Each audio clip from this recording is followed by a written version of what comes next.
and they shouldn't be tested. They should win. They got the best team. They haven't used their depth the right way, because the one advantage we had in '92, and they still have today. When they go to their bench, they're bringing in better players. He has not used his team properly. We should never be a debate on guys getting to play and not getting to play. Listen, you can't. Putting Jason Tatum in an NBA game, he's going to be better than 99% of the guys already in the world, but especially guys who coming from a foreign country. So you just kind of keep your guys on a treadmill and keep them rolling around. Okay, so there, the criticism of Steve Kerr, the rotations. Wendy, what do you make of what Charles Barkley had to say? Said about the U.S. should win and the U.S. has better depth. Those are true statements, but I just don't agree with Charles when he says it's not fair to expect them to be tested. Absolutely, you should expect them to be tested. One of the big storylines that's been happening here in Paris for a few weeks is Joel Embiid has been getting booed just about everywhere he goes in Paris. Why? Why is he getting booed? He is getting booed because the French and the Americans both went after him and he chose the U.S. Why did the U.S. need him? Why was it so important that the U.S. needed him? Because our margin for error is razor thin now. We are now chasing naturalized citizens because we need the talent, because the talent in the world is so comparable. And the wolf is at the door. They've got 10 players averaging between 16 and 22 minutes.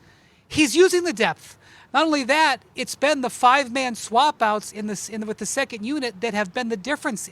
In the first couple of games of the Olympics, it was the second unit that won the game. Against Serbia last time around, the first unit against Jokic was even. It was the second unit that outscored the Serbians 29-3. I just don't think that Charles is on the right page here. And I'll also say this.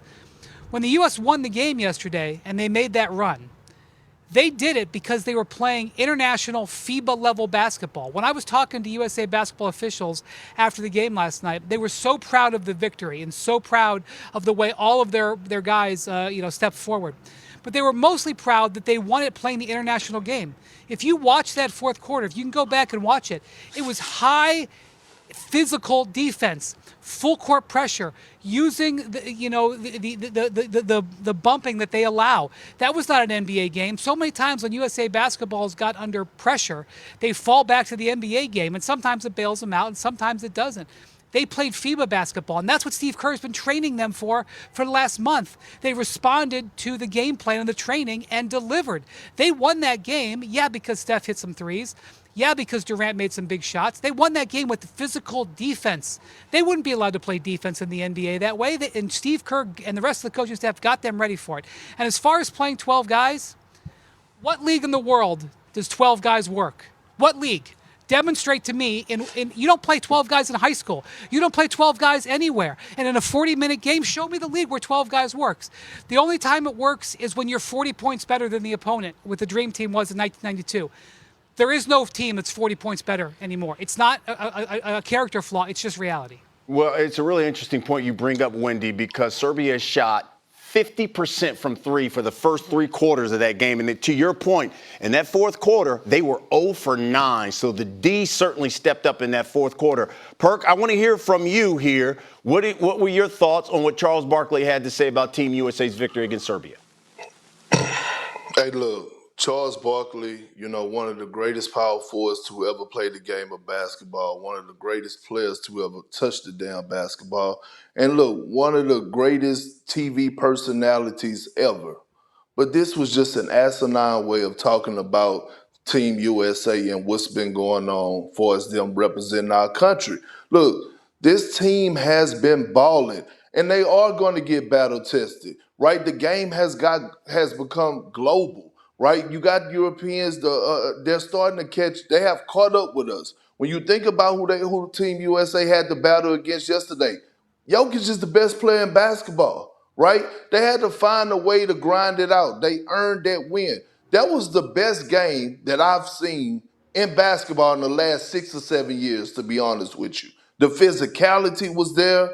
You had to get the best out of the OGs, is what I call it, up another notch when it came down to him and matching the physicality. Again, Wendy told me this about a month ago when I was the first one to start, or about a couple of weeks ago, when I started criticizing Steve Kerr for not playing Jason Tatum.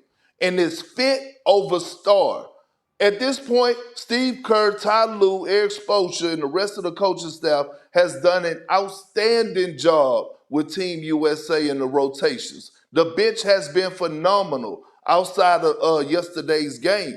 And so when you think about what Steve Kerr and those guys have to battle, it's not about the name on the back of the jersey. It's the name on the front of the jersey. And now we, as our country, is one win away from getting the gold medal.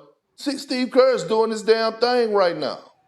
Yeah, it's a really good point. And I got to hear from you, Courtney, on your thoughts on what you thought from Charles. I think it's disingenuous to say that he has not used this team properly. And Perk, to your point, the criticism that Steve Kerr received for not playing Jason Tatum in the opening game against Serbia, like he said, he felt like an idiot for not doing that, for leaving him on the bench, for leaving a first-team All-NBA player as a DNP.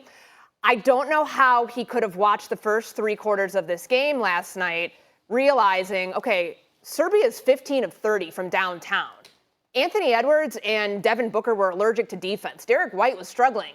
From everything that we've seen from Jason Tatum throughout the Olympics, he struggled offensively. But you can't tell me you couldn't have used his switchability, his ability to guard on the perimeter at some point in there. That's an issue. And what I don't like, and he's already said this morning, is that they're not going to change anything with these lineups, that they are going to continue going forward with this group that they have. That, to me, is a concern when you have somebody who is an X factor, who is a contributor, who is one of the best players in the NBA, not playing any sort of role in these games. It got way too close for comfort. They got bailed out by 4 MVPs in the fourth quarter. And what Kevin Durant told us, I think, Wendy, it was your interview with him afterwards, that they ended up not running not many plays in the fourth quarter. They were playing AAU-style basketball, going off of body language, getting out in transition, relying on their defense, not really relying on the coaching in those moments. Two things can be true here. Steve Kerr has done a tremendous job, in a thankless job, with Team USA, and he mismanaged the first 3 quarters of this game yesterday. I think that both things can be true within there without completely raining on all the good things that he has done as a coach within Team USA so far. Okay, Wendy, give me your response to that, because is there any concern here with the gold medal game in France coming up? Well, there's always concern when you're playing the host country on their home court. Yeah, for sure. You obviously respect the opponent. I do think it's fair to say that maybe the Tatum could have been used yesterday on the perimeter D, but I also think you have to look what was going on in the game. Really, what happened in that game yesterday, Steph Curry's incredible shooting at the start of the game threw the team off. I know that sounds crazy, but they lost their focus. They got sort of wrapped up in what Curry was doing, and they didn't go with their normal rotation. They didn't go with their 5 in, 5 out because Curry was so hot. Steve Kerr left him out there. It's not a commentary on Jason Tatum as a player. It's the math. The math of what they need to do as a team doesn't necessarily work to have the 11th man. And so he made a value judgment that Jason Tatum was not going to be in the rotation. And if you want to slap him on the wrist for that and say, bad boy, well, then you can knock that off. But what about the other 10 things that he's done to get this team going? Why is that the lead? I honestly think people are looking for something to criticize because that's what they do. And if Team USA doesn't win by 40, it's going to criticize. And if it wasn't for criticize, if he had played Tatum and they also had won this way, they'd have found something else. I think that's the nature of being the Team USA coach. He understands that, and that's what we're doing here today. All right, Perk, I'll give you the final take on this one. Of course, the gold medal game against France coming up.